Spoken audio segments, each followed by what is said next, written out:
Have you ever felt kind of stuck with the brain you've got? For like centuries, science basically told us, yep, that's it. But what if that was just completely wrong? Today we're diving into this truly revolutionary idea that our thoughts, our focus, our attention can physically change the very structure of our brains. It all kind of starts with a feeling that, honestly, many of us can relate to, at least a little bit. It's that intrusive thought from something like Obsessive-Compulsive Disorder, or OCD. You know, that nagging feeling that something is just terribly wrong, a mental fire alarm that just will not shut off, forcing you into this loop you just can't seem to break out of. And for the longest time, yeah, that was pretty much the view. The brain was this incredibly complex machine, sure, but it was a fixed machine. So if you had a glitch, like OCD or depression or the damage from a stroke, well, you just had to learn to live with it. You couldn't really fix the hardware. But is that really the whole story? Okay, so to really grasp how huge of a deal this new science is, we have to talk about the old idea it completely shattered. For more than 100 years, the core belief in neuroscience was that the adult brain was basically hardwired. Once you got past childhood, that was it. The connections were set in stone. I mean, just look at the difference here. It is night and day. The old way of thinking, a fixed machine, parts that never change, and damage that's forever. The new science, which we call neuroplasticity, shows us a brain that's alive, it's dynamic, it's constantly rewiring itself based on what we do and experience. Healthy parts of the brain can literally take over the jobs of the damaged parts. So the brain isn't like concrete at all. It's way more like clay. So what was the earthquake that finally broke that old, rigid idea? Well, the proof came from a really controversial and dramatic experiment that, funny enough, nobody ever really intended to run. And it all centered on a group of primates that became legendary in neuroscience, the silver spring monkeys. The backstory here is just wild. There's a scientist, Edward Taub, and he's studying how the brain deals with losing sensory input. Well, his lab gets raided, and it kicks off this 10-year legal and ethical war. The monkeys become this huge symbol for the animal rights movement, and for a whole decade, no science can be done.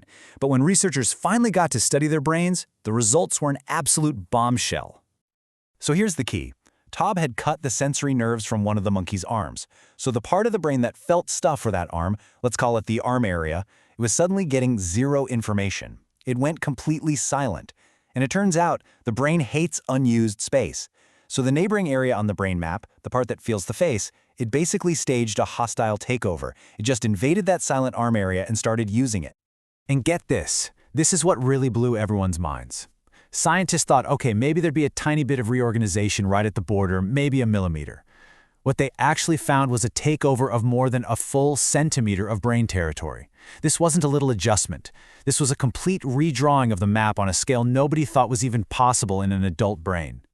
And this discovery just cracked open this breathtaking new question. Okay, so if the brain can rewire itself so dramatically all on its own after an injury, could we learn to guide that process? Could we actually use our minds to intentionally reshape our own brains for the better? And that question brings us to the work of Dr. Jeffrey Schwartz at UCLA. He took this brand new science of neuroplasticity and mixed it with ancient mindfulness techniques to treat those very same OCD patients we talked about at the beginning, the ones who felt hopelessly stuck in those painful loops. So he developed this amazingly simple but powerful four-step method.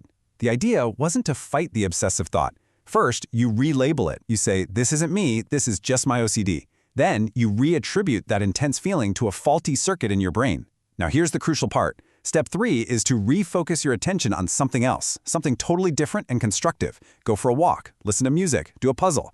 And over time, as you do this again and again, you revalue that original urge and you start to see it for what it is, just a meaningless brain glitch. And the craziest part? It worked. Brain scans actually showed that by doing these 4 steps over and over, patients were physically changing their brain chemistry in the exact circuits linked to their OCD. It was like their focused attention was acting like a drug, literally rewiring their own brains. And believe it or not, this same mind-bending principle shows up in a totally different and maybe even weirder situation.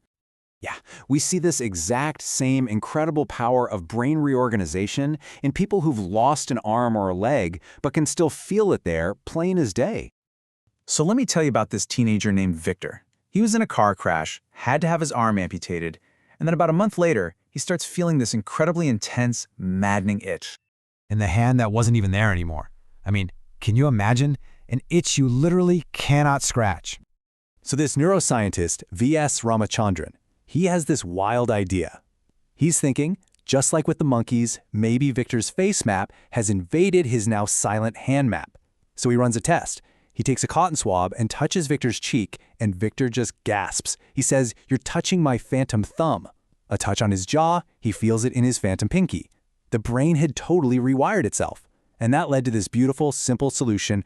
Whenever his phantom hand itched, all Victor had to do was scratch his face to make it go away.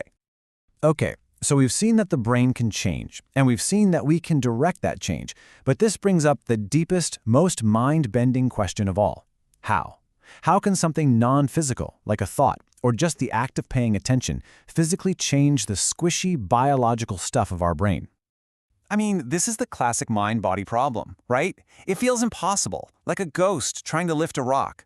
Well, to find a possible answer, some scientists have looked to a place you would never expect: the incredibly strange world of quantum physics. Now stick with me here. This is cool. There's this idea called the quantum Zeno effect. And what it basically says is that at the tiniest subatomic level, the very act of observing a system can keep it from changing. So that old saying, "I watched pot never boils," in the quantum world, that's literally true. The act of watching can freeze it in place. And what is so amazing is that over a century ago, way before any of this quantum stuff was figured out, the great psychologist William James basically had the same intuition. He said that attention wasn't just some side effect of brain activity. He called it an original force, a force that directs our will. So here's how it all connects. When you focus your attention, like that OCD patient focusing on a puzzle instead of their obsession, you are basically applying the quantum Zeno effect to your own brain. You are using your mind as a stabilizing force to hold a specific, positive neural circuit open. And by holding it open, you strengthen it, you reinforce it, and you make it easier for that circuit to fire again. Your attention literally becomes a physical force for change. So when you step back and you put all of these pieces together, the conclusion is just profound. We've gone from thinking our brains were these unchangeable machines to realizing that we are the actual sculptors of our own neural pathways. This one single idea just flips centuries of thinking on its head. It tells us that we have real power, not just over our choices, but over the very biological organ that makes those choices. Our mind isn't just a ghost in the machine, it's the operator, it's the driver. And really, that leaves all of us with a final and pretty empowering question. If every moment of focused attention is a moment of brain sculpting, if the habits you build, the skills you practice, the thoughts you choose to entertain are all physically wiring your brain, then the only question left is, what kind of brain are you going to choose to build?